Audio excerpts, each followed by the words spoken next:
Tienes razón. No es un superdiamante que valga millones. De hecho, ni siquiera es un diamante. No se puede comparar con el que Marcelo te dio cuando cometió el gravísimo error de pedirte que fuera su esposa. Esta es una circonía muy sencilla, pero la escogí con muchísimo amor pensando en Ana Laura. Y por esa sencilla razón, este anillo tiene un valor mucho más importante que el dinero. Sin embargo, terminó en la basura. Como tu relación con Ana Laura y tus planes de boda. ¿Qué te pasa, chiquito? Ay, no, ¿quieres llorar? Hoy estás sensible. Hoy Ya me imagino todo lo que le habrás dicho para separarnos otra vez. Pero ¿sabes qué, Ana Leticia? No me interesa. Sin importar tus intrigas ni tu veneno, yo siempre voy a encontrar la manera de llegar a su corazón.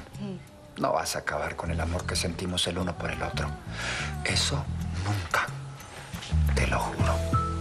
Ramiro, ese amor ya está muerto.